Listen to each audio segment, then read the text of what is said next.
Reed prides himself on his hassle-free and honest approach. And that's because he's not just chasing another commission. He wants what is best for his clients. Give Reed Emerson a call or text him today to get the process started. His number is 931-492-0418, or you can find him online at bhgheritagegroup.com. Yee-haw! I've been hooting and hollering ever since I started betting with the VIP Play app. VIP Play has more than 200 leagues, every bet type you can imagine, live betting and live hosts, all with 24/7 support from real live people when you need them. Start betting better with the VIP Play app today. Don't be a better, be a better with VIP Play today. Download VIP Play today or head to VIPPlayApp.com. Make sure you use the promo code FANRUN to take advantage of their welcome bonus and so they know that we sent you. Gambling problem? Call 1-800-8899-789. Must be 21 or older and located in Tennessee to bet.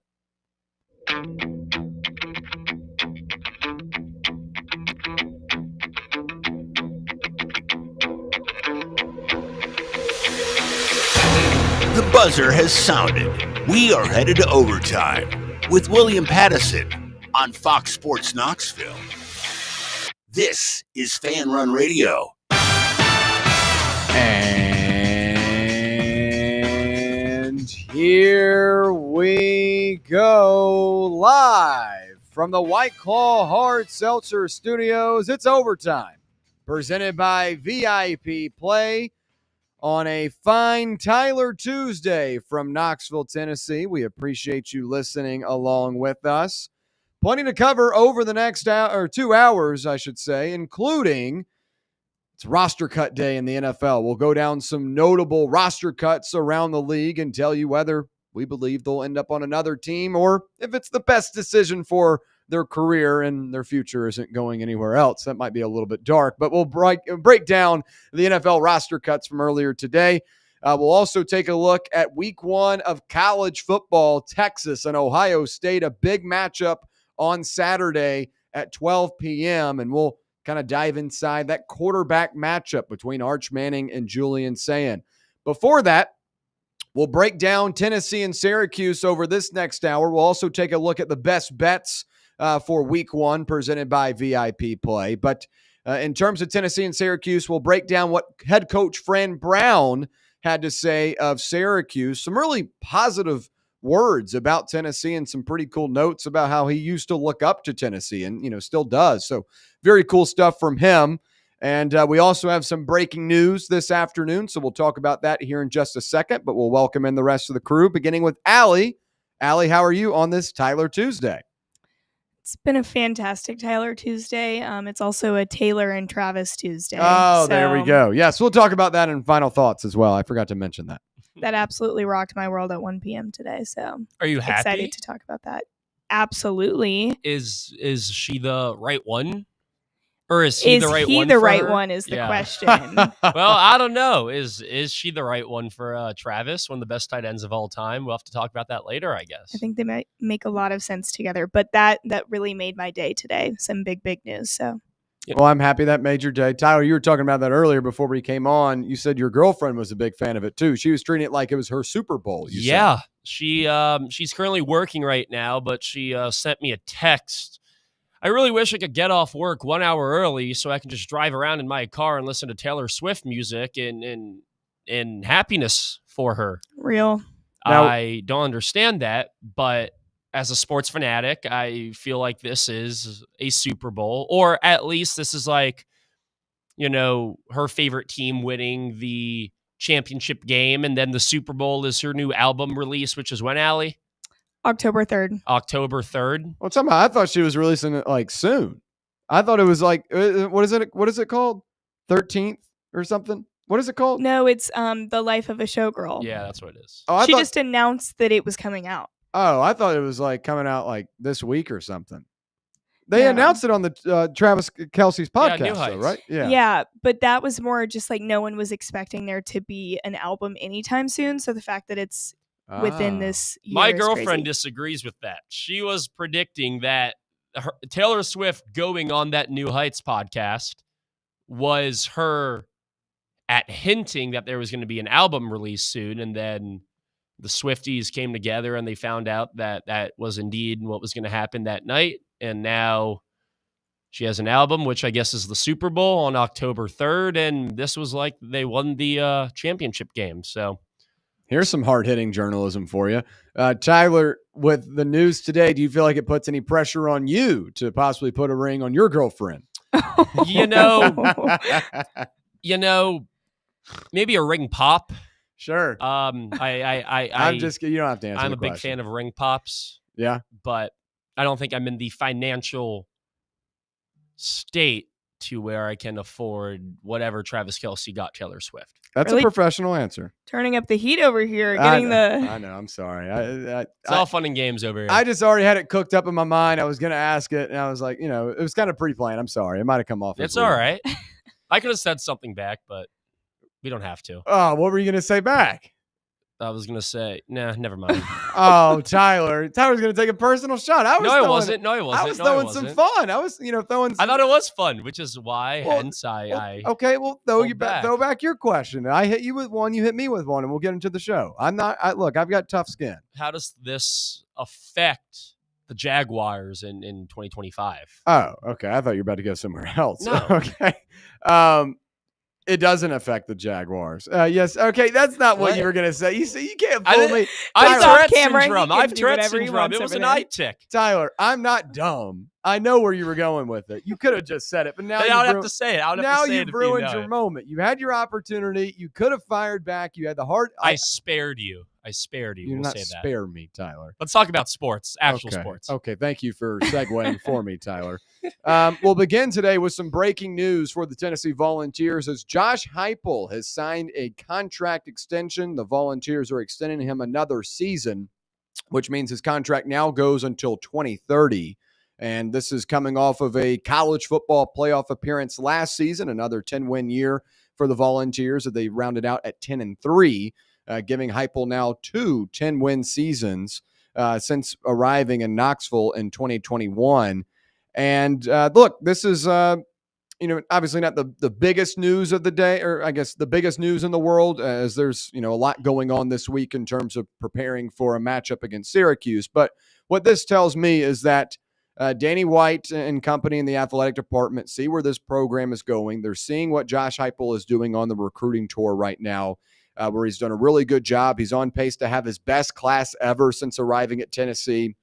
And when you look at where these teams have gone over the last couple of seasons, where, that first year you're trying to kind of work the kinks out, trying to kind of feel where things are going. And then in 2022, you have that boom season where you beat Alabama and you're able to be right there in terms of college football playoff contention. You have a Heisman level quarterback in Hendon Hooker. And, there have been some, up and down years since then in terms of that kind of ceiling that you set in 2022. But last year, you were able to make it to the college football playoff.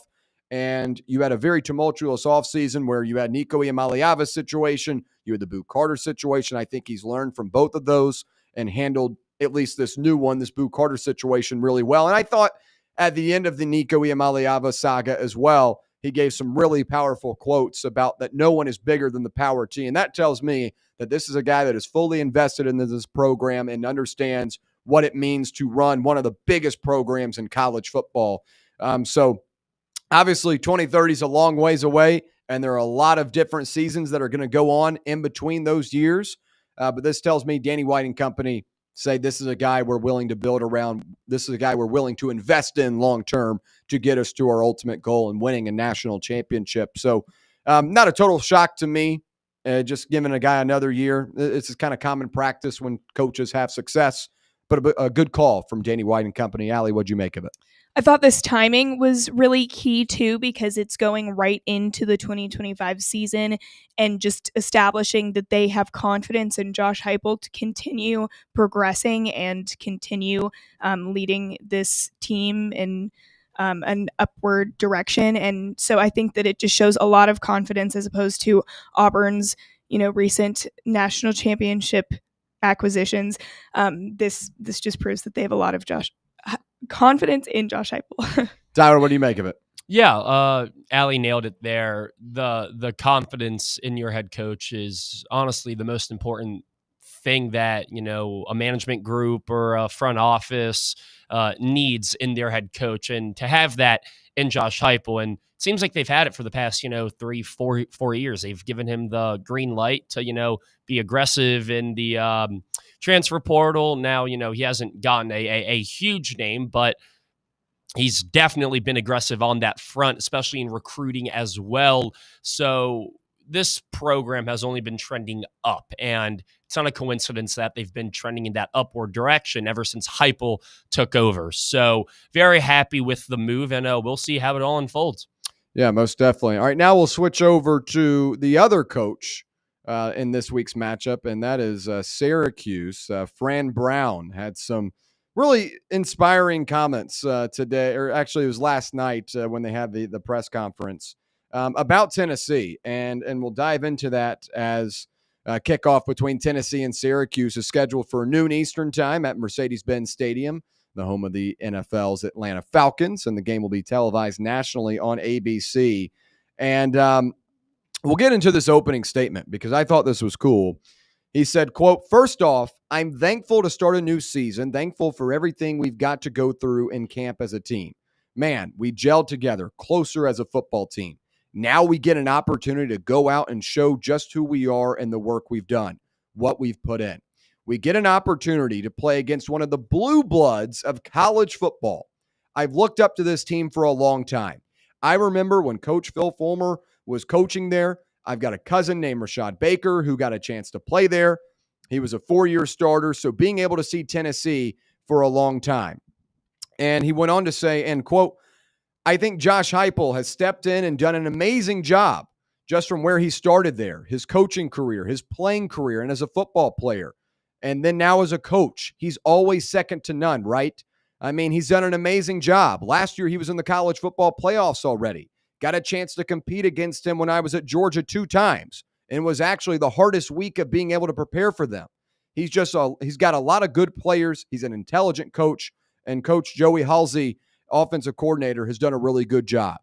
And I thought this was really cool because this is an opposing coach that is going into the first week of the season, going up against a team in Tennessee that's in the SEC, a stronger conference, a stronger program. He knows that it's going to be an uphill battle this week, and it'd be easy for him to say, yeah, that's a good team, but I'd rather focus on me.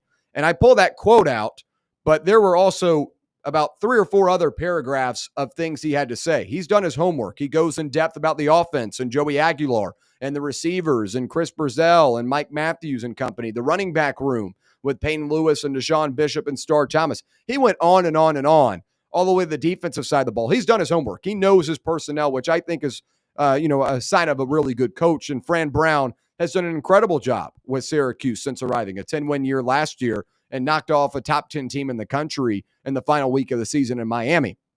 And he was a good coach when he was at Georgia, a really good recruiter, as Tennessee lost a lot of guys because Fran Brown was bringing those guys to Athens. And again, he didn't have to go out of his way and give this lengthy response about what Tennessee has done under Josh Heupel, where this program is, yada, yada, yada. And he decided to. And I think that shows that this is a guy that understands what Tennessee is and understands the college football landscape and understands his role. He's at Syracuse. He's trying to build his program to be where Tennessee is right now. He's not going to sit there and take shots and be kind of quirky like some of the other coaches in the SEC that might coach for Missouri or South Carolina. He's going to sit there and, explain that this is a really good team. They understand that. They've done their homework, and I thought that was really cool. And I've also got another Fran Brown story I'll tell here in a second. But this is a stand-up guy and a class act, and I think that shows in his comments today. Allie, what'd you make of that quote? I appreciate hearing comments that don't discount or talk down to the competition, and I think he did a really great job at that. He was confident without being cocky, which is huge. He very much respected what Tennessee does, talked really well about Josh Heupel, and just was very, very respectful, had a lot of poise. And also, he was on a Georgia staff that continuously beat Heupel.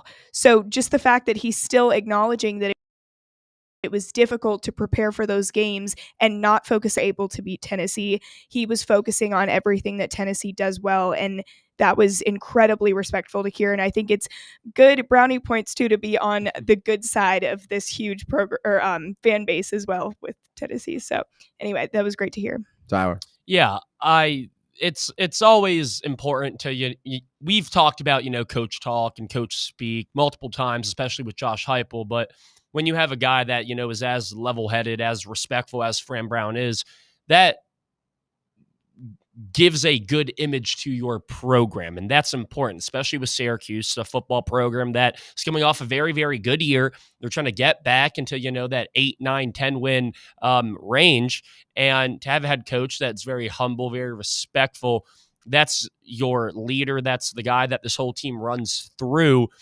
And for Fran Brown to, come out and say these nice things about a team that he's facing in 4 days time, that it gives me a boatload of respect for what Fran Brown does. And on top of that, I got this information from a podcast Instagram page called The Patafacts. Not sure if you guys have heard of it, but Fran Brown pays for his own son's tuition, who plays on the football team, I believe, right, William? Correct, yes. He pays for his own son's tuition so he can have an extra scholarship to give out to another player. And that player, I believe, was a former walk-on, and he ended up giving him a full ride. Yeah, I don't know the exact details. That was going to be the story I told, but I appreciate the shout out as well. Apologies. No, it's fine. But yeah, I did want to touch on that. I'm glad you brought that up because it is a cool story. And again, it kind of speaks to the character of Fran Brown, a guy that is a former player, a guy that has a son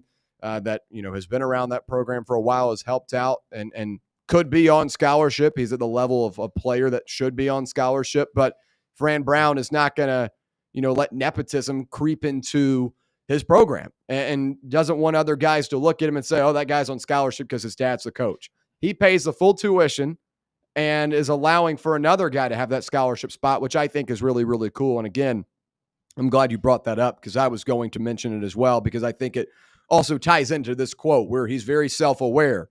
He's a class act. He's a stand-up guy. And, even though we've got to be critical of his football team, I did want to mention that I think he's a good dude. And the comments he's made and the decisions he's made so far at Syracuse are an example of that. Now we'll get a little bit, more into the meat of this matchup, however, and what he had to say in terms of what's going to go down on Saturday. On whether there is anything schematically about Tennessee that's still somewhat similar to when he coached against the Vols at Georgia. He said, quote, "They're going to go fast. They're going to go fast. We're going to make sure they go fast." But I mean, Tennessee runs what they run, right? They're not worrying about what you're in. You better worry what they're in, because when you don't get home, when you're not ready, then it's all what they run. And it's all about what they run from then on out. So obviously being at Georgia, he understands what Tennessee wants to run. And he actually went on a little bit later and said that, a lot of what they did specifically at Georgia when he was a defensive backs coach, he's now got to look at on a larger scale as a head coach. So he's got to look more into just the wide receiver routes and stuff like that. So he said he's done his homework. He's looked into this Tennessee team from a head coach perspective. And again, a guy that's done his homework. But getting into, will Tennessee's tempo cause issues for Syracuse? I think it's going to be interesting to see what Tennessee looks like offensively in terms of tempo, because this is a new group. This is a new offensive line, a new quarterback, a wide receiver room that isn't as established as it has been going into years past, a running backs room that I think is really, really strong. But again, these guys have got to establish themselves as well. So I'm interested to see what type of tempo Tennessee gets into.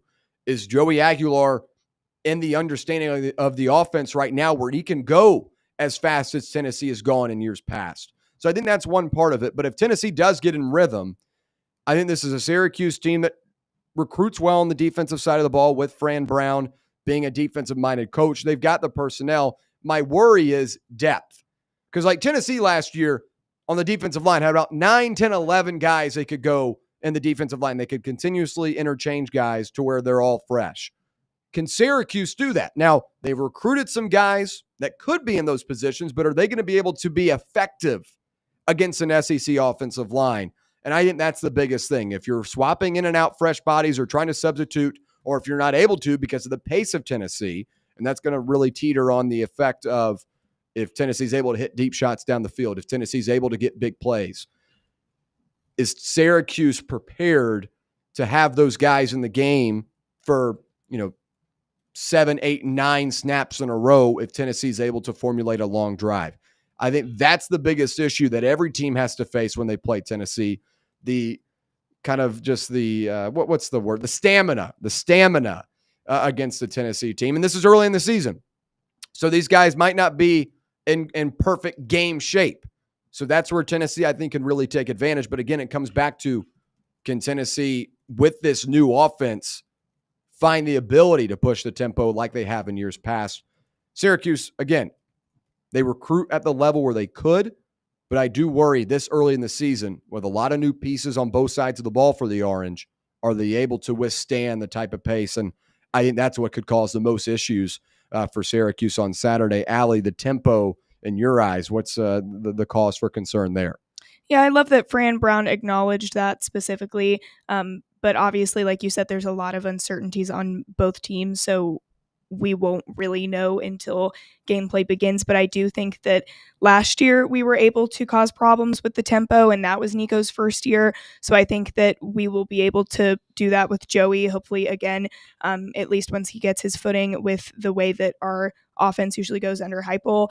And we caused problems for teams like Kentucky with Gerald Mincy last year, who gave a little shout about how the tempo wasn't as good as Kentucky's, but that did not end up well for them.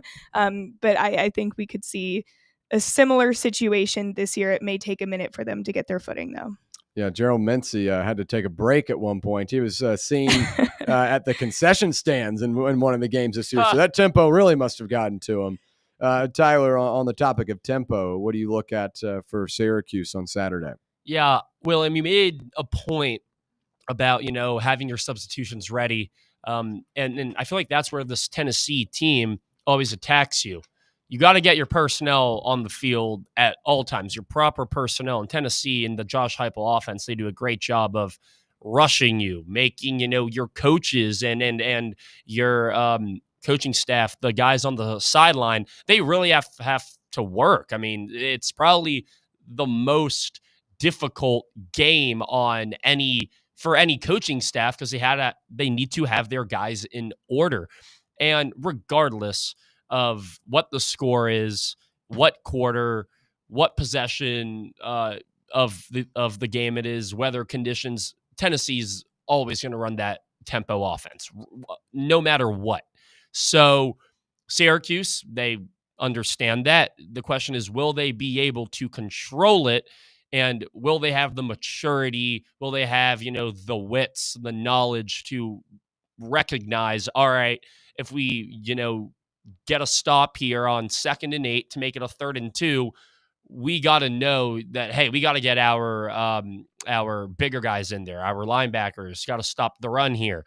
That's where this Tennessee offense can always make other teams mess up. It's almost as if this offense has so much or gives the opposing team so much room for error, which is why you see, especially in that 2022 season, all these broken plays that resulted in a 50-yard Jalen Hyatt touchdown that he was wide open. It's because it's so hard to communicate and to get your personnel on the field when this team plays as fast as they do. So can Syracuse keep up?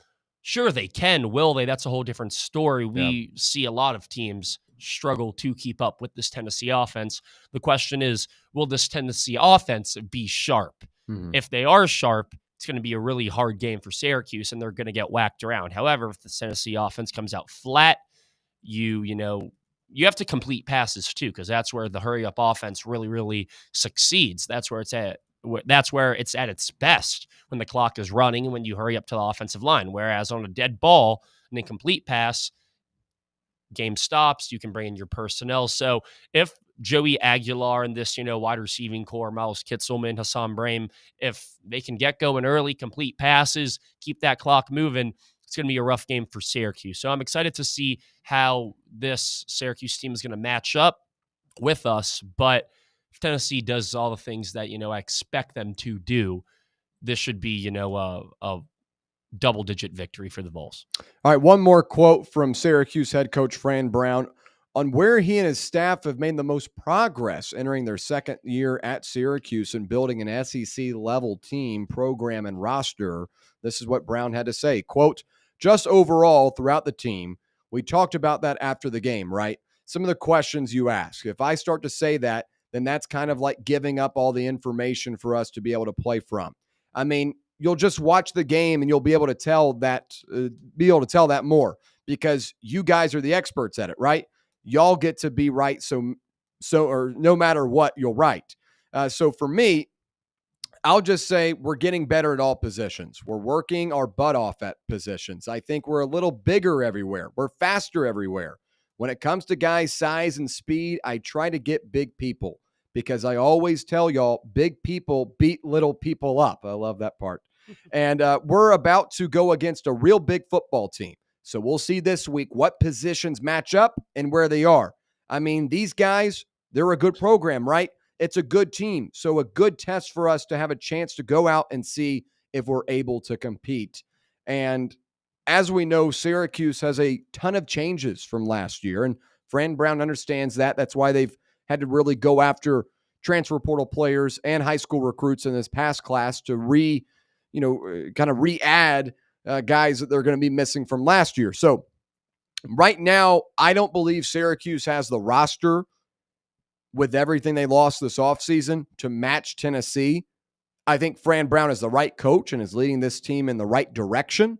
But I think Tennessee has recruited over the last couple of years at an increasingly higher level to now where you've got like a 5-star David Sanders starting on your offensive line. And you've got a Hassan Brahim that's going to be quickly involved in the offense, and that's a freshman, and that's a big dude. And you go down the list of, some more established players like a Jackson Moy that have played a ton of college football. That's a big boy down low. Bryson Eason, a fifth-year senior. And Arian Carter that has played 3 years of college football as a starter, entering year 3, I should say. You go up and down the list. It's just, I think the bodies and the physicalness and the attributes of the Tennessee sides of the football are just a little bit stronger. And again, this is year 2 for Fran Brown. Not everything's going to be perfect. And this is a really tall task to go up against a more established Josh Heupel football team going into year 5 under him. But I just look at this matchup and I think Tennessee, talent-wise, physical-wise, body-wise, is just a little bit stronger, keeping in mind everything Syracuse lost last year, a starting quarterback that helped lead Syracuse in passing offense, 370 yards a game. A guy like Trevor Penna that was supposed to be on this team this offseason, heading into this season, leaves in the offseason, goes to Penn State. So guys like that would have been a kind of make everything level in this matchup. Losing those guys, I think, is really, really tough. And I think Tennessee has the advantage in terms of the rosters heading into this matchup on Saturday. Do you agree with Fran Brown? Do you feel like, that they do have the guys in place? They're going to have to figure it out. They're going to see on Saturday if they're up to those expectations, or do you believe that, Tennessee is just a notch better at every position, Allie? I definitely think that Tennessee's transfer class this year and their recruits are at a higher level than what Syracuse is getting. They have the 10th ranked transfer class in the ACC for 2025, and that's in the ACC. So if you're considering all that, I think that tells you kind of what level they're at. I think they did address some issues, like they had tackling issues last year and special teams problems. And I think they went to the portal to look at those and help those specific situations. But losing someone like Pena or losing Kyle McCord, those are 2 people that are really, really hard to replace just in the transfer portal. Yeah. And so I think that Tennessee does have the upper hand. Yeah. Tennessee and Syracuse on Saturday, 12 o'clock p.m. Eastern time on ABC, live from Atlanta. The Aflac kickoff game should be a lot of fun. We'll continue to break it down throughout the week, throughout the show. But when we come back, we've got to switch our attention to something Joel Klatt had to say about Tennessee's former quarterback, Nico Iamaleava. It's safe to say that Klatt is a believer right now, and we'll break it down when we return right here on Fan Run Radio. For the fans, by the fans, this is Fan Run Radio, Knoxville. Hello, is Tina there? Who's this? Yeah, this is Vince from the hit reality show Wives Don't Tell. Tina applied for our show to confess that her husband won't go to the doctor to get his erectile dysfunction checked. She said she's ready for a guy that can bring the heat. All right, what the is going on? You know you're talking to her husband right now? Tina! Well, she wrote the application that her man's performance is questionable. She's basically married to a coffee table. She also said, we live within driving distance to Men's Pro Knoxville, but he's too scared to get a blood test. Oh my, she is done. She is so done. Gotcha, Mike. It's Nephew Tommy. Ain't no reality show. It's a prank. Men's Pro Knoxville is the real deal, fellas. Local experts, test results in minutes. Call 865-544-8220 or hit men'spro-knoxville.com before your lady books a new co-star. Men's Pro Knoxville, making it happen. Got a flat tire? Strange noise under the hood? Don't stress. Roll into Matlock Tire and Auto Service. From oil changes and brake repairs to brand new tires, Matlock's certified techs do it all. Fast, friendly, and fair priced, Matlock is the home of the price match guarantee. Bring in any competitor's ad and Matlock will match the exact same tire for the exact same price. Matlock Tire and Auto Service. 5 locations in East Tennessee. Visit MatlockTireService.com to find the location nearest you and schedule your appointment. Yee-haw! I've been hooting and hollering ever since I started betting with the VIP Play app. VIP Play has more than 200 leagues, every bet type you can imagine, live betting and live hosts, all with 24/7 support from real live people when you need them. Start betting better with the VIP Play app today. Don't be a better, be a better with VIP Play today. Download VIP Play today or head to VIPPlayApp.com. Make sure you use the promo code FANRUN to take advantage of their welcome bonus and so they know that we sent you. Gambling problem? Call 1-800-8899-789.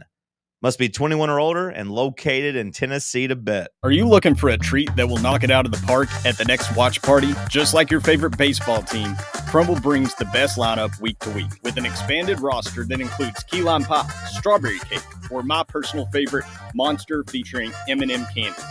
Let Crumble treat you to the best cookies in the game. Download the Crumble app and start earning rewards. You can even vote monthly on what flavors you would like to see at any store of your choice. Warmer weather is here, so get to the ballpark, but don't miss the cookies. Ready to launch your career? Axel Logistics is a leading third-party logistics company where excellence is an energy. With an award-winning culture, Axel proves that positive outcomes come from a positive environment and a work hard, play hard mentality. At Axel, the drive for success is infectious. And with an uncapped commission structure, hard work isn't just noticed, it's rewarded. For those with big goals and even bigger dreams, Axel Logistics is the place to start your career. Every day I'm hustling, every day I'm hustling, every day I'm hustling, every day I'm hustling, every day I'm hustling, every day I'm hustling, every day I'm hustling.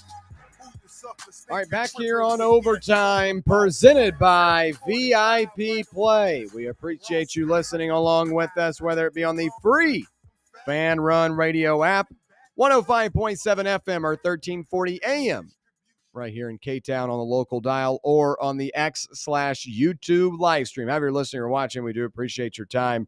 We'll switch over to what I'm going to call Klatt or Fact, as Joel Klatt seems to be a believer, and Fox Sports national college football analyst Joel Klatt thinks that the Tennessee Vols pulled a fast one on everyone during the offseason. Klatt said on Monday on the Joel Klatt Show that he thinks Tennessee, quote, got away with controlling the narrative during Nico Iamaleava's controversial departure from the Volunteers in April. Now, Iamaleava, as we all know, left after some reported NIL disputes, ended up going a separate ways. It was very messy. It was very drawn out. It was like a 3-week predicament in the, what was it? I think we had just wrapped up basketball season, so it gave us something to talk about right after that. But regardless, it was a huge story across the country, one of the most talked about things of the offseason, and now it has been brought up again yesterday on, I think it was Colin Cowherd's podcast on the Volume. I don't know if it was either Joel Klatz or whatever. It was Joel's, and he had Colin on. Okay, yeah, had Joel. Okay. But I'm going to read the full quote, and we're going to give our reaction to it, as this has made a ton of headlines today on Twitter. Quote, "Here's why I would defend Nico a little bit, is because he never really got a chance to tell his side of the story," said Klatt. "Tennessee ran out basically a propaganda effort and got to tell the story with Nico being involved at all, or excuse me, without Nico being involved at all. It was not all about money. It really wasn't. If it was, he wouldn't have gone to UCLA, which is the telltale sign. He wanted the offense to grow with him. And let me tell you why. That Josh Heupel offense, or the offense that Josh Heupel runs, is like a glorified high school offense. It's the old Art Briles offense that they ran at Baylor. And the reason that it doesn't develop a quarterback is because everything is a half-field read. So it's a wide receiver choice route on one side of the field, which is why none of those Baylor quarterbacks made it in the NFL. Nico understood that, and he knew that. And so they wanted the offense to expand and to grow and to develop. And when it didn't go through that, or didn't go through in spring ball, that's when he was like, I don't know if this is the right place for me. Or that family started to think it's not the right place for Nico.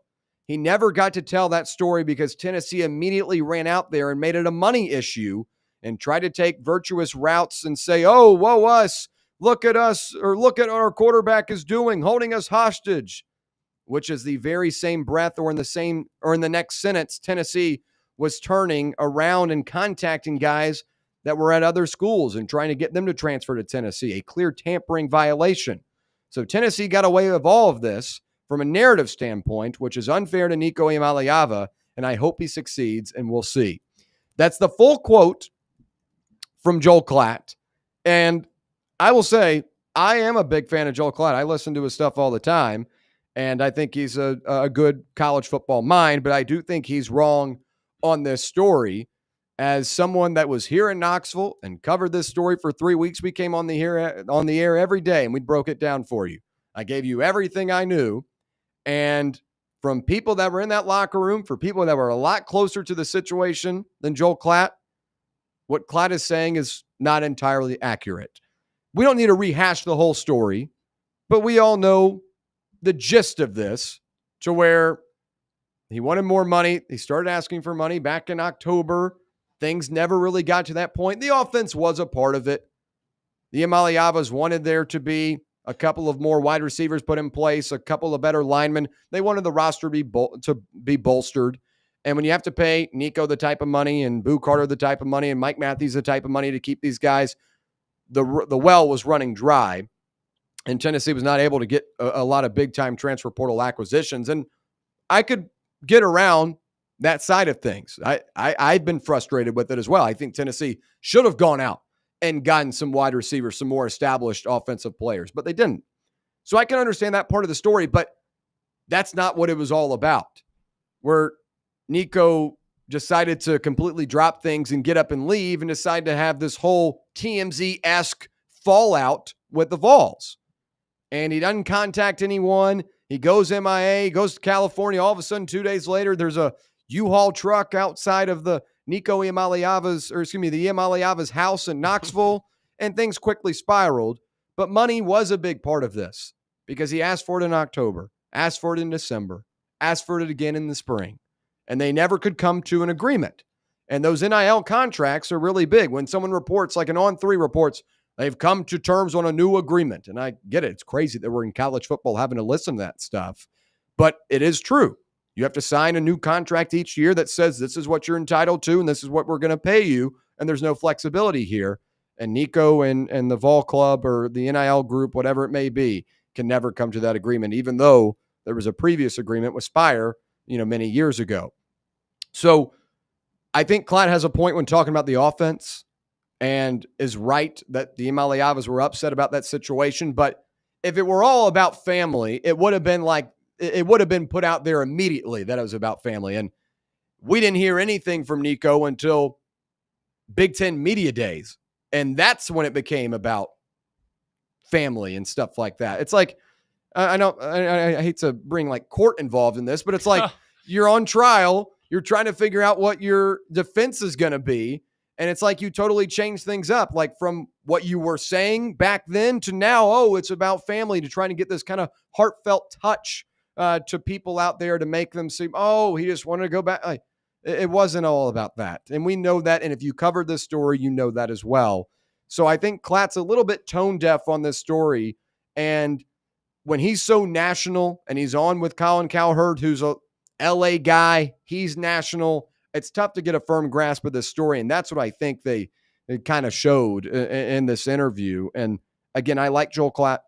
I think he's knowledgeable, but I don't think he's knowledgeable enough on this situation to give a full-fledged opinion and try to pinpoint that Tennessee was the one trying to put everything out there and make it look like they were the victims. It was both sides, and a lot of it had to come from the Imaliavas. Allie, you said you like Joel Klatt. You listened to this show. You actually were listening into it when I sent the rundown today. What do you make of this story? Yeah, and it's interesting because Colin actually set it up just talking about the situation and if this will set a precedent for the NIL and if this will be a warning for people. And then Joel took it in a different direction. So I thought it was interesting listening to the whole context. But I have a lot of respect and a lot of empathy for all these young players that are faced with huge decisions like this. These are huge adult decisions, a lot of money, a lot with their future on the line. And they're so young. They have so much going on. It's a lot to put on them. But calling this propaganda seems a little extreme. Tennessee didn't want their quarterback to leave midway through the spring. That puts them at an unfair disadvantage as well. They got to a point where they had to let him go. It's not okay, or not necessarily right in my eyes, to say that this is unfair for Nico, because maybe the whole NIL situation in college football is unfair to these athletes, but this was very much his doing, just as it was Tennessee's decision to let him go. And the other thing that I think is really interesting is how he said that Nico was never given the opportunity to talk about it. Do you know how many media outlets are probably out there contacting him every week trying to get his input on this story? Yeah. He could have spoken to anyone. We would have loved to have him on the podcast and talk about it with him. Like, he could have said anything. He could have shared his side. It was a choice not to. And so that's how the story spiraled. And I think that you have to acknowledge his part in that as well. Yeah, good point there. We would have loved to have him on Overtime. I don't think he would have accepted the invite, but we would have had him on here. Yeah, we have an empty chair back here today, so I could have hopped in here. But Allie made a good point about it not necessarily being right because of the timing of it. It was in the middle of, spring training, spring camp. I think the better word is it was unethical. One, that puts Tennessee at a way unfair advantage. You don't have a quarterback going into, the start of spring camp. That is just a situation that no college football team wants to be in. But it was the way that he went about it, I think, and the way that it was originally portrayed did make it seem like he was painted out to be the villain. But as this, story progressed, it was more Big Nick that was looking like the villain. He was controlling what his son was, I guess, destined to do. He made it seem like it was about the money. It was about this offense just not fitting his needs. Okay, if that's the case, then you should have made that evident earlier in the season, which it does seem like they did, but it didn't get better throughout the season. It arguably got worse throughout the season. And I couldn't even count on both of my hands how many throws, wide open receivers Nico Iamaleava missed. You can't blame it all on the offense, but at the same time, this wasn't the young man's fault 100% of the way. However, I do think the timing of it is where it rubbed a lot of Tennessee fans the wrong way. As soon as the season ends, or not as soon as the season ends, but a month and a half, 2 months after the season ends, reports come out that Nico, wasn't trying that Ohio State game. He wasn't giving it his all. And he went into that game wanting more money. And that rubs a lot of people the wrong way. This is the first Tennessee playoff game in over 2 decades. Yeah. You got to give this team your all. And I was there. William, you were there. Allie, were you there at the Ohio State game? No. Good. Well, I was going to say unfortunately, but yes, Good. fortunately. Yeah, fortunately you weren't. But I mean, this was a guy that was running through, or he was using his legs a lot. He powered into the end zone on a touchdown. I mean, it looked like he was playing hard. However, he didn't play great. So that's where I do think that it was definitely in the works, this contract NIL money dispute at the time. But I think now looking back at it, both sides could have done stuff differently. However, it wasn't like, Heupel and the rest of this coaching staff and athletic program wanted Nico gone. The whole time it's always been, we want to go somewhere else. We want to find a better opportunity. If that's the case, then Nico Iamaleava doesn't have to, give his side of things. I don't care about what he has to say. If he doesn't want to be here, just say that. I don't need your reasoning behind it. You weren't good anyways. If he was good, then I'd be like, all right, well, why do you want to leave? You brought this team back to, the mountaintops, but he wasn't great, which is why I was okay with him leaving. Yeah, I would say so.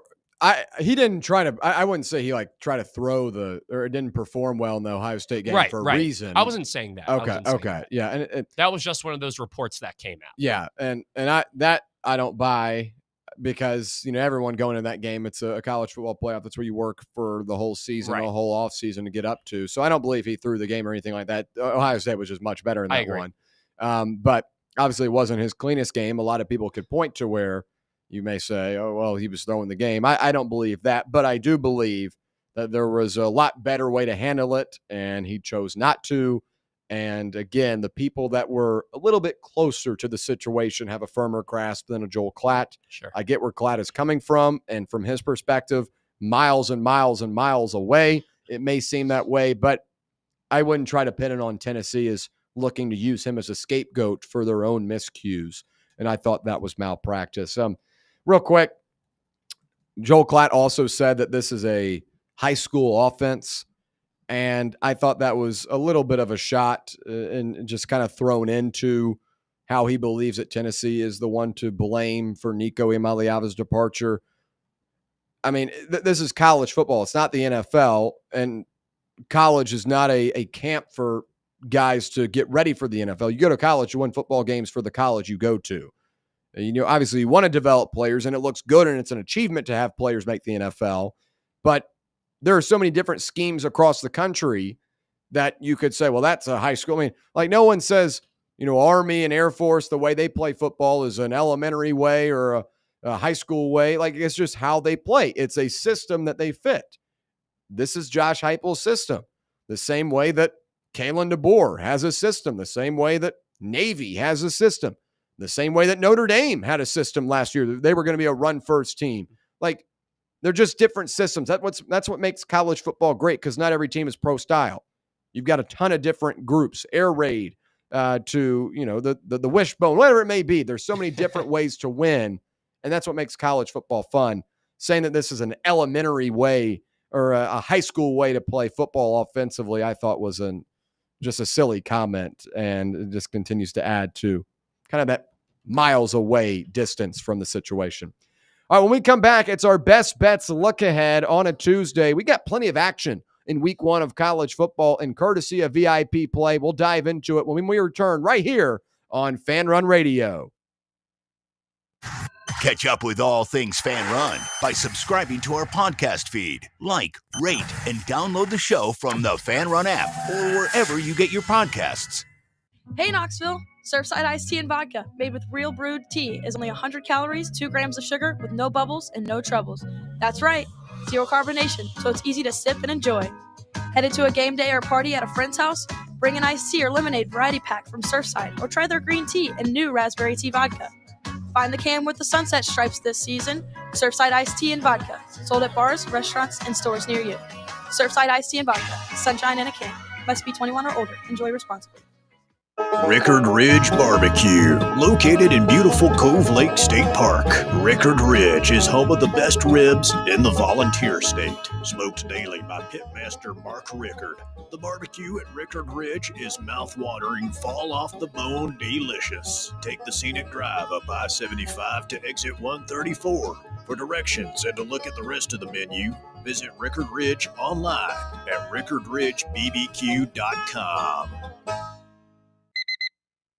Airlines have just reduced their prices even more. Book 30 days in advance and save big. Want the absolute lowest prices on your airline tickets? Then call the Low Cost Airlines Travel Hotline right now for prices so low we can't publish them anywhere. The only way to access our low rates and save up to 70% is to call. Save hundreds on your vacation tickets by calling right now. You can fly anywhere in the world and pay discount prices on your airline tickets. Book a flight today to London, Paris, Madrid, or anywhere else you want to go and pay a lot less guaranteed. Call the International Travel Department right now at Low Cost Airlines. 800-631-1754.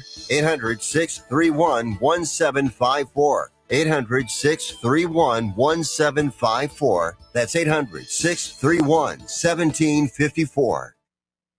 A brand built in Tennessee and born from the love of the game. Inward Half revolutionizes golfing comfort. Crafted by a former pro and dedicated enthusiast just like you, our luxury performance wear guarantees you stay cool and comfortable through every swing and every day.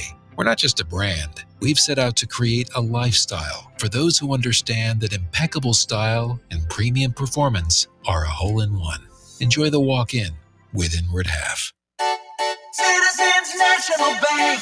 Life is more fun with a Good Life checking account, offering extra benefits including bank travel. Join us for a trip to Mackinac Island for a stay at the beautiful Grand Hotel. Travel with us to southern Utah to witness the enormous, colorful, and unusual rock formations. Or join us on one of our many day trips. We're always on the go. Citizens National Bank.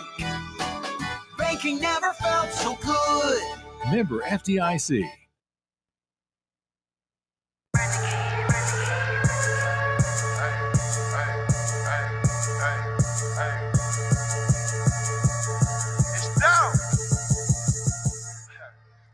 Pay young hitter, get paid. Get paid, young hitter, get paid. Get paid, young. All right, back here on Overtime, presented by VIP Play. Go claim your VIP Play welcome bonus, and when you make your first bet of $5 or more, you'll get $100 instantly in bonus bets by using the code FANRUN. That's FANRUN in all caps to claim those bonus bets, and new and more convenient deposit and withdrawal methods are coming soon. So, actually, hold on, time out. They're already back. I'm sorry. I'm so used to rehearsing that. They're actually on. The new withdrawal methods, the new deposit methods are there. So now the betting experience is absolutely great on VIP Play. I use it. You should use it. And this is college football season, which means you need to get on the action. So use that code FANRUN. Claim $100 in bonus bets. Bet on any Tennessee game you want. Bet on the action this weekend in Atlanta or the other action in week 1. So sorry. We've been waiting on that for a little bit, and it's been a long time coming. Thankfully, we finally got it, and I'm telling you guys, it really is a seamless experience now. So make sure you go check it out. But we'll do our week 1 best bets look ahead, and we've got games Thursday to Monday this week with the Labor Day weekend and the festivities with week 1. I've already placed a couple of sides, just tentatively put some money down on a couple of spots that I believe are good. And if you want to do the same, you're welcome to. But I've got 4 games I'm looking at beginning on Thursday, South Florida +6. Now this line's now down to 5.5. You can find it on 6 or find it at 6 on a couple of different sites still. But this is a South Florida team that returns Bynum Brown, an experienced quarterback, and this Alex Golish offense. Tennessee fans very familiar with him. And this is a group that is hosting a Boise State team that is replacing Ashton Gianti, a couple of offensive linemen, a couple of defensive pieces as well. This is still a really good Boise team, but this line opened at 10 this summer, all the way down to 5.5 and the bets continue to come in on Boise State. That's telling you reverse line movement. This line continues to drop. I got South Florida at +6. You can get them right now at 5.5, 6 on a couple of different sites, but I like that right now. Another bet, Nebraska -6.5 at Cincinnati. This one is also on Thursday. This one's at 9 o'clock. I'm a big believer in Matt Rule in year 3. Look at his track record in college as a coach in year 3. At Temple, that was a 10-win team. At Baylor, that was a 10-win team. Nebraska year 3 with Dylan Raiola, I think could be a 10-win team, and they return a ton of pieces as well. I like the 6.5. You're getting it right below a touchdown. You just got to have them win by a possession. I like that bet. And then right now for the Saturday slate, I'm looking at 2 different games. Texas +2.5 has a lot of sharps on it. There's a lot of sharp money. It's a little bit of a public play, so it's not official yet for me. But I do think at the +2.5, you're getting some good value on the better defense in this game, and I think the better quarterback. Now, it's a road matchup. It's going to be tough. Jeremiah Smith is obviously the best player in college football, but I think Texas is getting slighted here. I think this should really be about a 1.5 or -1 line for Ohio State, just getting a little bit of juice because they're at home. So I look at Texas +2.5, and probably my biggest bet of the weekend will be Clemson -3.5, if not -3 against LSU. I think the Clemson Tigers are the best team in the country. They're playing at home against an LSU team that continues to struggle in openers, and this one's going to be on the road. I don't really like that for them. This is a Clemson team that I believe is going to win the national championship, and you're going to give me a field goal at home, I'll take it. So those are the 4 plays I'm looking at right now. Obviously, on Thursday, I'll have them solidified. Actually, tomorrow I'll have them solidified because we've got our fantasy draft Thursday. We won't be on the air. But plenty of action this weekend. Make sure you're following on the Fox Sports channels. I'll put all my picks out on there as well as the Patafax. So check both those channels out if you want to bet with me all college football season long. Plus 20 units over the last 2 years. You might as well do it. And make sure you do it with VIP Play. Go claim that. Go claim your bonus bets. $100 using the code FANRUN. Gambling problem, call 1-800-889-9789. Must be 21 years or older and located in Tennessee to bet. All right, hour number 2, we'll look at the matchup between Texas and Ohio State, a big one for Big Noon Saturday, and also a dispute between YouTube TV and Fox Sports. That's crazy. We'll also take a look at cut day around the NFL and also talk about Taylor Swift and Travis Kelce for all the people out there that care about that a lot. We'll break it down on the other side. Stay right here. It's Fan Run Radio on a Tuesday. Follow us on Twitter or X or whatever they're calling it these days at Fox Sports Knox, Fox Sports Knoxville, Fan Run Radio. Looking for your go-to spot to unwind, enjoy great food, and sip something new? Then head over to the Casual Pint North Shore, where the craft beer is always rotating, the food hits the spot, and the vibe is just right. Join Fan Run Radio for our first Football Friday broadcast of the year, live this Friday from 3 to 6 at the Casual Pint North Shore. Plus, check out brunch every Saturday and Sunday from 11 to 3 with awesome bites and the perfect pour to start your weekend. Not into beer? They've got wine and craft cocktails too, including favorites like the Old Fashioned and Espresso Martini. And don't miss the Ales for All's Passport Challenge. Visit 6 of 9 participating locations and earn a limited edition t-shirt while supporting the Alzheimer's Association. The challenge ends August 31st, so act quickly and support a good cause. Get all the details at northshore.thecasualpint.com and make your next hangout the Casual Pint North Shore. Located in Knoxville's historic Old City, Barley's offers great food, live music, the best draft beer selection in town, and now your new favorite place to watch sports. Their indoor projector is perfect for any weather, and they've revamped their upstairs area with more TVs to take in all of the action. Their menu features hand-battered chicken tenders, juicy burgers, fresh salads, and the tastiest pizza in Knoxville. You can enjoy their happy hour drink specials daily from open until 6 p.m. Barley's Tap Room and Pizzeria. Blackford Veterinary Surgery Referral specializes in surgeries not regularly performed by your pet's general veterinarian. They're currently accepting referrals from vets all across the country. With their newly renovated state-of-the-art surgery center and highly trained staff, clients can rely on professional and thorough care. If your vet says that your pet needs surgery or rehab, ask for a referral to Blackford Vet and let them get your best friend back on its feet. Located conveniently in West Knoxville. For more information, visit blackfordvetsurgery.com. Running a business, coaching a team, planning your next big event? You need more than just gear. You need SM Athletics and Logo Solutions. Custom uniforms, branded apparel, promotional products, done right, done fast, and built to show off your brand with pride. From local businesses to high schools to major universities, SM Athletics is trusted by winners. Get real service, get real quality, get noticed. SM Athletics and Logo Solutions, where your brand comes to life. Visit smathletics.com and let's build something great together.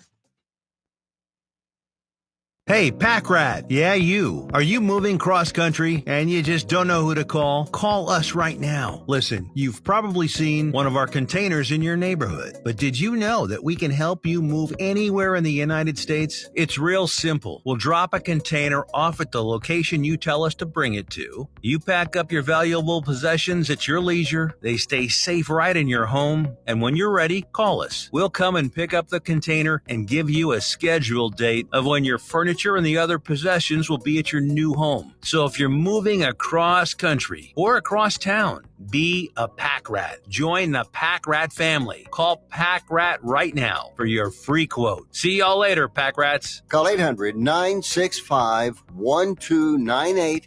800-965-1298. 800-965-1298. That's 800-965-1298. Located in Knoxville's historic Old City, Barley's offers great food, live music, the best draft beer selection in town, and now your new favorite place to watch sports. Their indoor projector is perfect for any weather, and they've revamped their upstairs area with more TVs to take in all of the action. Their menu features hand-battered chicken tenders, juicy burgers, fresh salads, and the tastiest pizza in Knoxville. You can enjoy their happy hour drink specials daily from open until 6 p.m. Barley's Tap Room and Pizzeria. In a world filled with deadlines and screens, sometimes we forget the simple joys of life, days filled with special moments. At Inward Half, we understand the essence of these moments. Feel the difference between our breathable fabrics and flexible apparel as you disconnect from the hustle and bustle and reconnect with what truly matters. Inward Half. Simple luxury for on and off the course.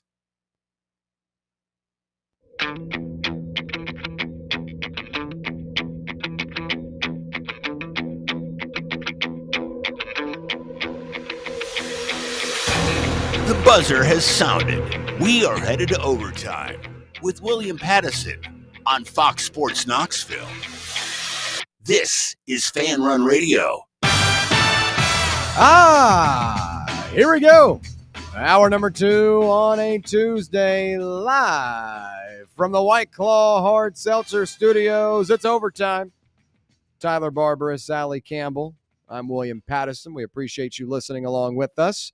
Great stuff in hour number 1. We'll continue it here in hour number 2 as we take a dive into the NFL roster cuts around the league, as the deadline to make those decisions was 4 p.m. Eastern time earlier today. So we'll take a look at a couple of the guys that have had some big-time changes. You know, we'll have to find another team or try to cling on to a practice squad. It is really a tough day when you think about it, as a lot of these guys have been in these new cities for a couple of weeks, couple of months, and all of a sudden it all gets upended. So even though roster day is a big day in terms of a talking point, it is a really tough day for a lot of people out there. But we'll also talk college football as well. Texas and Ohio State, as that's a big-time matchup this upcoming weekend. Arch Manning, Julian Sayin will eye that quarterback competition. And we'll also talk about Travis Kelce and Taylor Swift. I can't believe I'm saying that. You can tell that I'm absolutely making them talk about this, but I am not ashamed. Well, it was funny earlier today, you know, we've got our little group chat where I send out the daily report and what we're talking about. And Allie texted when the news came out and was like, we're talking about this. It wasn't a can we, it wasn't will we, it's we are talking about it. I said non-negotiable. Non-negotiable. She's very firm. So I had to follow suit. It looks like we might be getting a call, so we'll wait for her for a second. But it will also be a conversation that may look different than what you're expecting. Oh, so you've got an angle on this. Well, I'm just going to tell you why you should care. Okay. Well, Tyler's having a conversation with this fella. Tyler, who we have on the line? We got Roberto on the line. Bring him on. No way. Roberto, can you hear us? You got to click the red button on the phone, Tyler. You got to hold it. Yeah, hold it to where it's red. She's red. Okay, then turn the phone on the. All right, it's red on there. Yes, but you got to get it on the board. On the board is the volume up, and it's the far one on the right. Yeah, it's on. Hold on. Some coaching on the phone. Growing pains. See, these calls used to be a regular thing. And then I come back and I'm not hearing the regular callers calling in. And I was like, what's going on? But we have a regular from last football season back on the line. I know. I saw Roberto not too long ago. He was at Smokey's night. No way. Tyler's having a conversation with him. Like, come on. This isn't, social hour, Tyler. Put him on hold and put him on. Let's go. Tyler. I'm trying, man. I know, but it's got to be red. You got to hold it. You got to put him on hold. Did you put him on hold? Yeah. Okay. There we go. Roberto? Oh my gosh. Roberto might just have to call me. We'll have to sit here and have a conversation with him. He's on here. Roberto, you can hear me through I know. here. If you can still hear and folks, this is I do apologize. Folks, or Tyler, you got to put on hold. Yeah, hold. You got to know the hold button, and you got to hold it till it clicks and starts beeping green. And then is it beeping green right now? Then you got to press on the thing. Put the phone down. Yeah, and then now press it. Hold it to where it's red. Is it on? Roberto, can you hear us? And then it's on the board. Number 10. Oh my God. This is tougher than a weekend at your in-laws right here. I'm sorry, Roberto. I failed you, man. Sorry, Roberto. I'm sorry. I'll have to go back there and check it out during the break. If you have access to the live chat, feel free to chime in if that you have way. access to the YouTube live chat, you're welcome to fill in on there. I'm sorry. I should have trying this one more time. Okay. Well, we'll continue on and talk some college football in the meantime, as the moment so many who bleed burnt orange have been waiting for nearly arrived, as Arch Manning finally takes the reins as Texas' undisputed starting quarterback when the Longhorns travel to Ohio State on Saturday will be Arch Manning. Manning, who was a reserve quarterback the last 2 years behind Quinn Ewers, has stepped into the quarterback one role nicely, and Coach Steve Sarkisian and his teammates have all talked about that over the last couple of weeks. But after starting just 2 games last year in place of injured Quinn Ewers, who needs to follow me back, and playing 268 total snaps in 12 games of mostly backup duty in the first 2 seasons, Manning is simply ready to play ball. And he talked about that earlier today, saying, quote, "This is what I've been waiting for. Spent 2 years not playing, so might as well go out and have some fun, right?" And I'm totally with them there, as this is going to be a really, really fun matchup on Saturday. And we'll get into what we expect from Arch Manning in his debut. And I think Texas is the most talented roster in the country, arguably. I think the best team in the country outside of Clemson.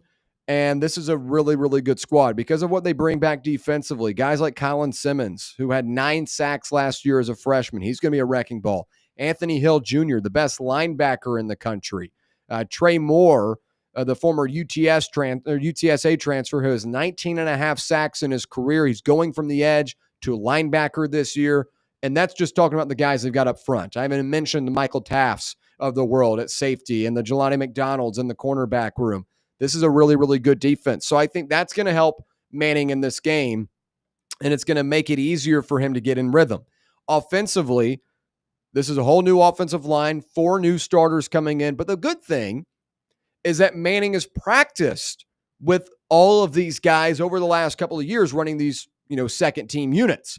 DJ Campbell returns, and he was a starter last year, but it helps to have that chemistry with this current group that's coming in. So Manning's got that, and he's also got a very talented weaponry around him. Guys like Ryan Wingo and Emmett Mosley V, who comes over from Stanford. CJ Baxter in the backfield. You've also got Quintravian Wisner in the backfield as well, a really good 1-2 punch as a running back and also as a pass-catching running back. So I think Manning is going to be just fine because of everything I just listed out. You've got established players on the offensive side of the ball. You've got the chemistry of the new offensive line because you've been there with them and those second-team reps. You've got one of the best defenses in the country as well to lean on to where you're not going to have to be going in a gunslinging matchup, a shootout in the shoe. So I expect Arch Manning to showcase what he did last year in his small little moments because Texas was really talented last year on both sides of the ball. And Arch displayed that he can scramble out of the pocket, can make plays with his legs, can make plays down the field, can extend plays. And I think that's the biggest thing of a good to great quarterback. A good quarterback can follow the system. A great quarterback can make plays off script. And that's what Manning displayed last year. This is a guy that is just mature beyond his years. I think he's handled everything very, very well to where, I mean, he's one of the most talked about players in college football before he even played a game. Everyone's wondering, oh, when's Arch Manning going to play? Arch Manning this, Arch Manning that. He could have handled it a lot different way. If I were Arch Manning, I'd probably be too cool for school. But Arch Manning is a guy that continues to play it cool. He continues to say the right things in these press conferences. He's not cocky. He's confident. And I think he's going to have a really good showing on Saturday and as well as this season. By the end of the year, this is a top 5 quarterback, if not one of the best quarterbacks in the country. So I think he's going to lean on the defense. I think he's going to lean on the guys he has around him. And he's going to continue to do what he did last year in those small stints by extending plays, creating plays with a very talented weaponry around him. I think he's going to be good. Allie, would you agree with that? Yeah, definitely. And as you said, he's seemed really comfortable, not just on the field, but off the field. He carries himself well, as a lot of the Mannings have been known to do. They're very self-aware, humble, well-spoken, and you can see that a lot in him. Actually, a few of my high school friends are in the same fraternity as him. He's in a fraternity at Texas, and they speak very highly of him in that regard as well. But just a little fun side note there. Yeah. But I expect in this first game to see him start to ease in a little bit, feel a little comfortable with the deep shots that we saw in those 2 starts that he had last season. I expect him to find a little bit of comfort in the pocket and deciding when to use his legs. He's a mobile quarterback, and he just needs to figure out how to go about that, figuring out when to move on from his initial reads and just prepare for the defense that Ohio State's going to throw at them, and I expect them to do so early in the game. So he just needs to feel comfortable. I think he will. I think we'll see a lot from him right off the bat, but he'll just be learning and deciding when to use his legs and when to, keep going is the biggest takeaway from game 1. Tyler? I really wonder what these frat dudes were thinking when they just saw Arch Manning walk through the door with like one of the little neck things with Arch Manning and then his little rush number. It's probably pretty cool, but don't know if he was taking part in fraternity rush. I don't think he would have had to actually bid. do that. I think it would have been more so Arch Manning can kind of choose where he wants to go and he's friends with the people that are already in there. I would assume that. I mean, there have been other guys that have joined fraternity. I don't think they're Jalen Ramsey was in a fraternity at Florida State. Yeah, but I don't think Jalen Ramsey was going in and doing the rush process. Sorry, coach, can't make practice today. I've got to go to rush. Like I don't think that was happening, but. It would have been a funny comparison if that were to happen at, like the Tennessee. That would have been very cool. Imagine like Nico Emaliava just started walking in as a freshman. Oh, what's your name? Yeah. Where are you from? What's your major, dude? Yeah, there you go. Yeah, but with Arch, I mean, the upside's all there. It's a matter as to whether or not he can put it together for, a full 12-plus game season. But in this week 1 matchup against Ohio State, that's arguably the biggest test he's going to have all year. On the road. They have Georgia on their schedule too, yes. William, right? But is that on the road as well? Because they played at home last year against Georgia. So Ohio State week 1, I think, is 1,000% going to be a tougher game because, you don't know what your full team looks like. Week 1, I've been saying this for a while now. It's really hard to come out the gate firing on all cylinders, especially week 1, especially when, Texas has had, a bunch of their key pieces on offense and defense leave due to graduation or through the draft. You got to find out who your guys are going to be. You don't have Isaiah Bond there anymore. You don't have Oscar Delp there anymore. So a lot of options for Arch Manning to what he had last year in that small sample size that he played. He doesn't have that anymore. So now you have to rekindle, retool these connections, relationships that you have with your receivers, most importantly with their offensive line. You have to communicate. It's going to be a really loud environment. I don't care that it's a 12 o'clock noon kickoff. I have a lot of buddies at Ohio State, Penn State. Those people, they get up at 6 a.m., they start drinking, and they're rowdy. So it's going to be a very hostile environment there. Arch Manning, being one of the younger starting quarterbacks, it's kind of crazy saying this, but he is still very, very young. And you're going to see that because he doesn't have the experience that, a normal third-year quarterback should have. He doesn't have that. He's been, behind Quinn Ewers for the past 2 seasons. So it's going to be a weird adjustment period. But I think if he does the things that he knows how to do, like I said, you can't control the uncontrollables. You're not going to be able to control the crowd noise and the communication with your sideline. That's really hard to do in an environment like that. You just got to go out, like what Ali said, use your legs, get outside and just play your game. You're the most talented player on that field.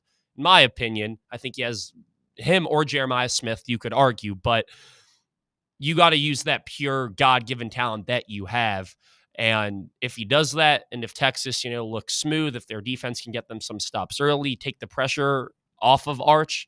If they go down 10-0, then, Arch, you're going to have to throw us back into this football game. You never want to put your quarterback in that situation. So this game could go 1,000 different ways, but I think if Arch comes out, I've heard that he's been having a really good training camp. To your point, William, very humble kid, not very cocky. Those are all the traits that you want in a quarterback. And I think you're going to see a lot of those traits be put on display here on Saturday. Manning maintained a similar level of humility when talking about returning to Columbus, but he actually never even took a visit there, so this will be his first time. He called the Buckeyes, quote, really good and well coached, with extra praise for safety Caleb Downs, and he said, quote, I can't say enough good things about him.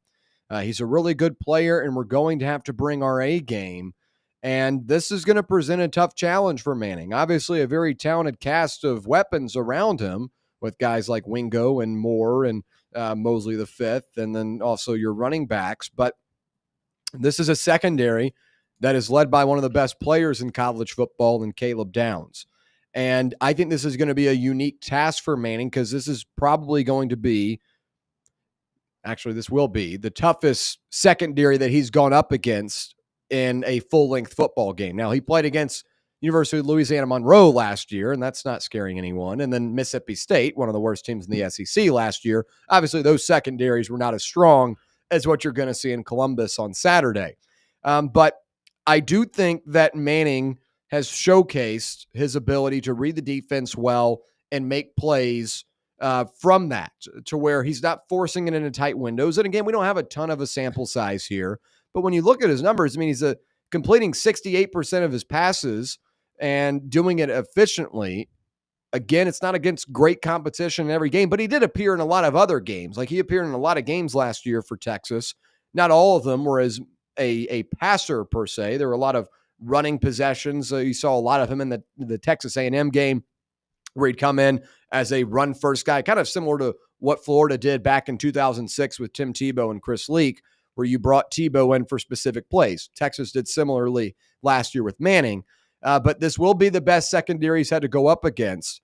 And it could be too big of a problem for Manning, but I don't believe it will be because this is a guy that has understood this offense. This is, his now third year with this team. And I feel like he's a knowledgeable enough kid to understand how to read the defense, understand the film that he has watched over the last couple of weeks or months of this Ohio State team. And there's some really good corners. David Igbunison is one of them. Jermaine Matthews is a guy that I think takes a big step up this season. Those are in addition to Caleb Downs. And he's going to be tested. But I think he's a smart enough guy to be able to have success in this matchup despite a really strong group. And those receivers, once again, will really help them out. I think it's all about getting in rhythm early. Finding some easy ones, finding some slant routes, drag routes, just quick hitters to get you some early momentum, get you comfortable, and then you can start taking your shots down the field. I think that's the best method for Manning to go up against this really strong Buckeye secondary. I don't think it's going to pose too big of an issue, but I do think it's something we're going to have to watch on Saturday. Adley, what do you make of it? I agree that I think he can handle their challenge from the Ohio State secondary, but I do think that this is obviously the biggest thing that he's had to deal with and face as a starter.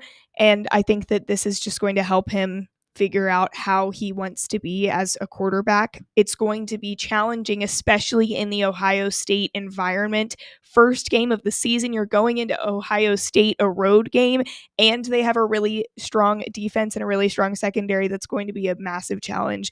But I do think with the talent that is in front of him with the Texas offensive line and all of the weapons he has around him, I think that this is a challenge he's up for, but there may be a few stumbles to start the game. You're going to see a lot about Arch Manning. You're going to know a lot after this football game. I think how you come out in week one, especially as a quarterback to the pedigree that Arch Manning is, a lot of expectations, 5-star. This is his opportunity to prove to everyone, hey, I'm the best quarterback in college football.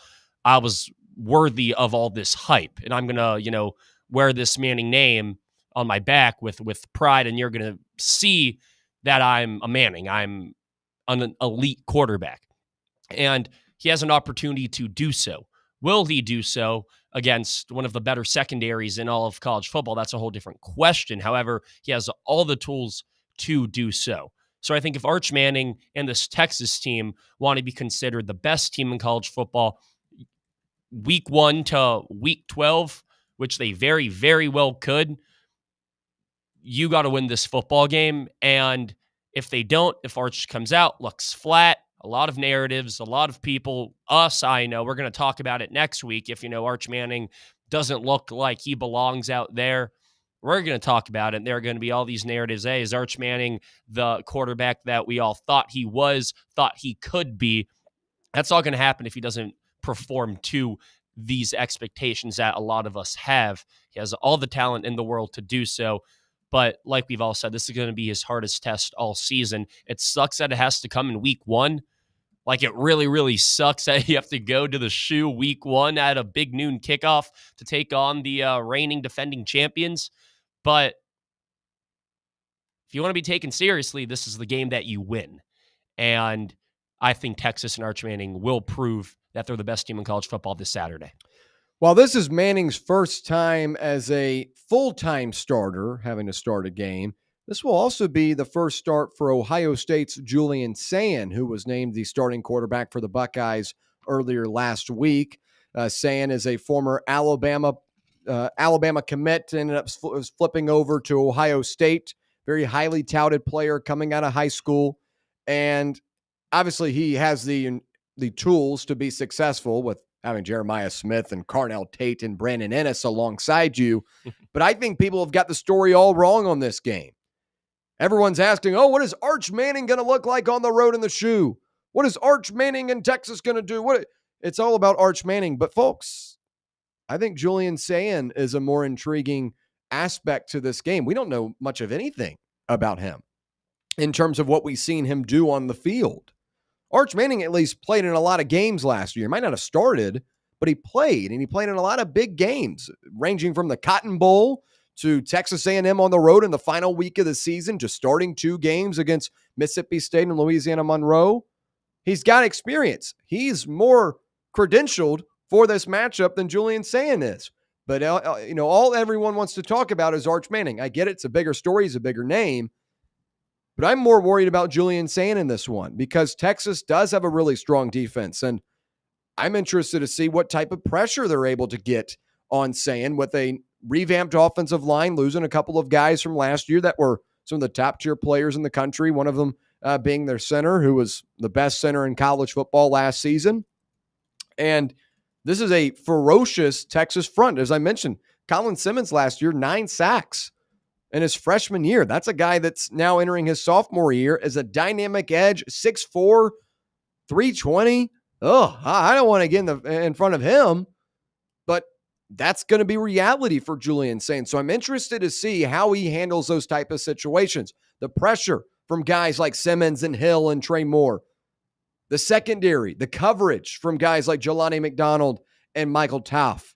How does he handle that? I think that's a bigger storyline here because I know what I'm going to get with Arch Manning a little bit.